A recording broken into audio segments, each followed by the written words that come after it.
All right, so now let's talk about operant conditioning, which is another form of associative learning. This one is going to be a little bit more complicated, so we're going to have another video after this one that is going to talk about shaping down here and another aspect of operant conditioning as well.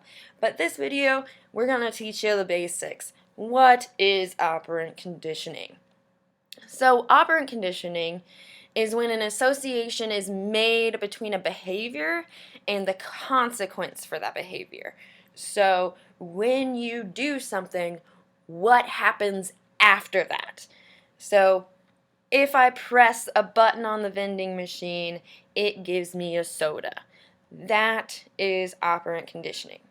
And this is active learning. So this is different from classical conditioning that is passive learning. Operant conditioning is active learning. So that means you have to perform a certain behavior in order to learn the association. So operant conditioning is all based on your behavior. So this is your behavior good and going to give you a good thing, or is your behavior bad and going to give you a bad thing? So, for instance, your dog is thinking, if my human says sit, and I sit, then I get a treat. So, this is an example of operant conditioning. So, that signal of your human saying sit is that signal of you doing this behavior. Oh, I need to sit because that is what I'm supposed to do now. And so if you sit, then you get the consequence, the good thing of the treat. And operant conditioning occurs through two main things, which is called reinforcement and punishment of these behaviors. These are the consequences that come from operant conditioning. And this is all based on Thorndike's law of effect. So what this is this says pleasant outcomes increase the likelihood that we're going to perform a behavior again. So if I do something and it results in something good happening, it's more likely that I'm going to do that thing again. And this is called reinforcement. And it's also the opposite. So if there's an unpleasant outcome, it decreases the likelihood that I'm going to do that behavior again. And that is where punishment comes in. So, a reinforcement is any outcome that increases a certain behavior. And a punishment is any outcome that decreases a certain behavior. So, in this little picture here, these are really the most common you see in research. So if this rat presses this lever here when the light comes on, then yay, they get food. That's a reward. That's what they wanted you to do. But if the red light comes on and the rat presses the lever, then the rat gets shocked. So that's a punishment. And the rat learns to not do that. It learns to only press the lever on the green light and not the red. So an example of a reinforcement is getting a paycheck for working. We all like getting paid, right? And working is not that great, but once you get paid, it's more likely that you're going to go back to work because you want to get paid again. An example of punishment is a teenager being grounded for staying out after curfew. So, being grounded is no fun because then you can't do any of the things that you want to do. So, it's going to decrease the amount of times that that teenager stays out after curfew because they want to avoid being grounded. And then there's positive and negative that come into this. So reinforcement and punishment can either be positive or negative. Now when I say positive and negative, I don't mean good or bad here. Rather, think of it as adding and subtracting. So positive is plus and negative is minus here. So positive is something is added to the situation, and negative is something is removed from the situation. And remember, reinforcement and punishment can have both of these. And reinforcement is always increasing the behavior, and punishment is always decreasing the behavior. So let's put that all together, shall we? So an example of, but before we do that, an example of a positive reinforcement or punishment would be like blowing an air horn. That would be a positive punishment because no one really likes getting an air horn blown in their ear. That's not fun. Or getting candy after doing a task that you were supposed to do. That is a positive reinforcement. A negative punishment or a negative reinforcement would be removing stress. So you just took this test that you've been stressing out about all this time, and you finally took it, and now the stress is gone, and that's reinforcing. And a negative punishment would be taking away your phone. So maybe a teenager did another bad thing. Maybe they stayed out after curfew again, and instead of grounding the teenager, the parents took away their phone. So let's put that all together. Now let's put that all together. So we've got reinforcement and punishment up here, and then we've got positive and negative down here. So we can have 4 total possible things that can occur during operant conditioning. We can have positive reinforcement, positive punishment, negative reinforcement, and negative punishment. So how can we think about these things? How can we remember them? So we can think about positive reinforcement as giving or adding a good thing as a reward, because positive means something is being added to the situation, right? And reinforcement means that something good is happening. So you're adding a good thing because you're rewarding that behavior. A positive punishment would be giving or adding a bad thing as a punishment, because we're adding something because it's positive, but we want to decrease the behavior because it's a punishment. So we want it to be an unpleasant thing. And then a negative reinforcement is, you can think of it as removing a bad thing as a reward. So we're taking away something because it's negative, but here's the thing, it's still reinforcement. So we're still trying to increase behavior, and so it still should be something rewarding. So we're taking away something bad, so the behavior should still increase. And then negative punishment would be removing something good as a punishment. So let's look at all of those individually. So positive reinforcement is you do the behavior, you get something good. It's pretty standard, it's great job, you get a gold star. So some examples are put some money into a soda machine, you get a soda. Perform well at work, you get a raise. All of that stuff, study hard for a test, you get a good grade. Negative reinforcement, do the behavior, avoid something bad. So this is the tricky one. So some examples of this are escaping the heat by entering air conditioning. So you're really hot, and then once you enter your house, it's really cool, and that's reinforcing because now you're away from the heat. So now you're reinforced to stay home during that really, really hot time. And you're more likely to be indoors when it's 100 degrees out. And then also buckling your seatbelt to stop the annoying dinging. I don't know about you, but my car dings and dings and dings when I'm not buckled. And it's really, really annoying. I hate that sound. So I buckle up just like to stop that sound. And that's reinforcing because I don't have to listen to that sound anymore. Then there's positive punishment. So this is do the behavior, you get something bad. So this is the examples of spanking and shock collars. So here you see a depiction of an old-time family with the mom spanking the boy. And then a guy with a shock collar on. I do not recommend that.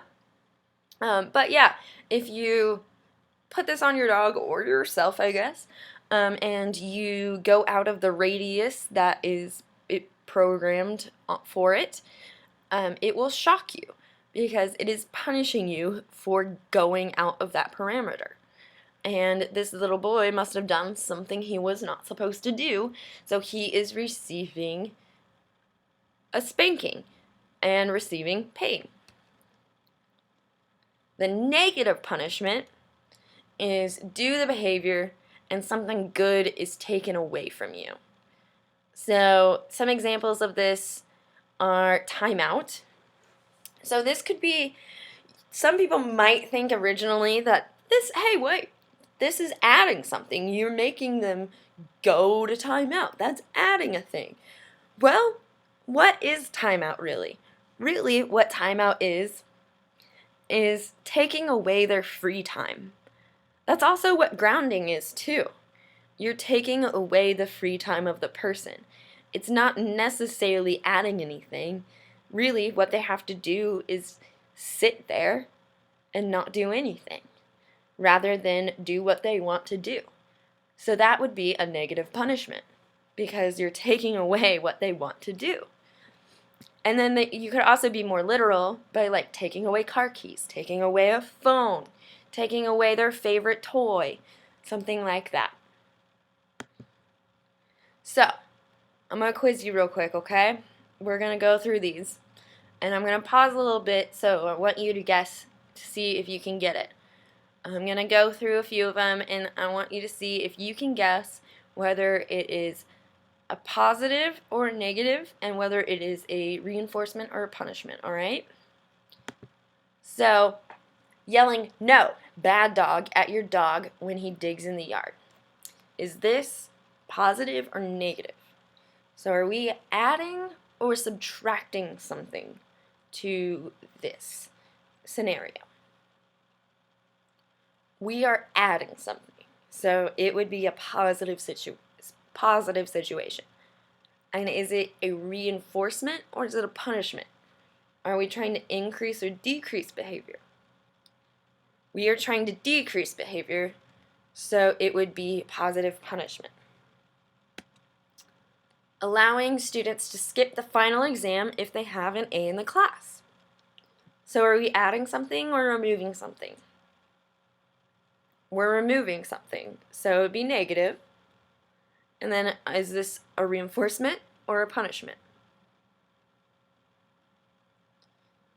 It's a reinforcement. So this would be negative reinforcement, because we are trying to reinforce people getting an A in the class by taking away the stress of taking the final exam.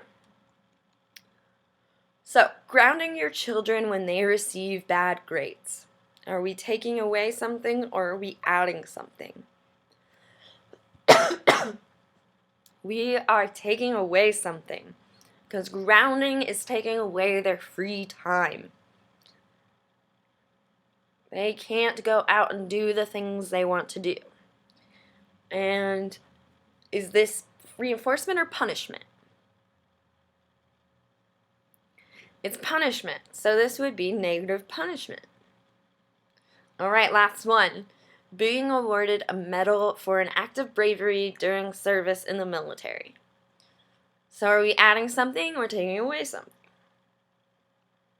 Adding something, yeah. And is this a reinforcement or a punishment? Yeah, it's a reinforcement. So this is positive reinforcement. Awesome. So these are all examples of each possible scenario. So which do you think is more effective, reinforcement or punishment? And why do you think that? That's a question that it's hard to answer, because positive punishment is the most effective immediately. It stops behavior fastest. It really does. I mean, it stops behavior faster than positive reinforcement starts behavior. But there's a lot of downfalls too. It's a lot less accepted by society because you are adding some sort of discomfort to a person or an animal, and it can lead to resentment and aggression if it is used on children. So this picture right here is showing that this is called displacement. So the dad yells at the mom. The mom can't yell at the dad, so she yells at the kid. The kid can't yell at the mom or the dad, so the kid takes it out on the teddy bear. So the kid might resent their parents for punishing them by yelling at them, but they don't know how to take it out, so they become aggressive. And also, the biggest downside of this, for sure, is positive punishment and negative punishment too. Punishment in general doesn't provide the person or animal with any information about what they're supposed to do. It only provides them information about don't do that. But this usually just decreases behavior overall rather than increases the behavior you want them to do. So it's confusing because they don't know what you want from them if you're just punishing. So positive reinforcement is the gold standard. This is also really effective. It is best to focus on positive behavior. It clarifies which behaviors you want. It tells them that is the behavior I want to see, good job, and then they can improve upon that behavior. And what's really important about this is it works best when it is immediately after the desired behavior. So that's that contingency thing you were talking about with classical conditioning. That still is important with operant conditioning too. We want to pair that reinforcement and punishment with that behavior very soon after the behavior occurs. But the thing is, it can kind of be hard to focus on reinforcement. We kind of use what we're supposed to do as the baseline. So we tend to pay attention more to what people do badly or when things go wrong. So we tend to use punishment more because we pay attention more to undesirable behavior. And the desired behavior we expect to happen, so we don't reinforce it, which is not really what we're supposed to do. So here, the dog could have just been laying nicely and politely, and you don't really reinforce that behavior. But when he starts chewing up all of your toilet paper, you punish him. You yell at him and say, "No, bad dog." And he doesn't know what else to do. He doesn't know that laying there or chewing on his chew toy is the desired behavior, because do you reinforce the behavior of chewing on his chew toy? Probably not. And that's totally normal, by the way. So these are just some things to think about. Focus on positive reinforcement and less on positive punishment.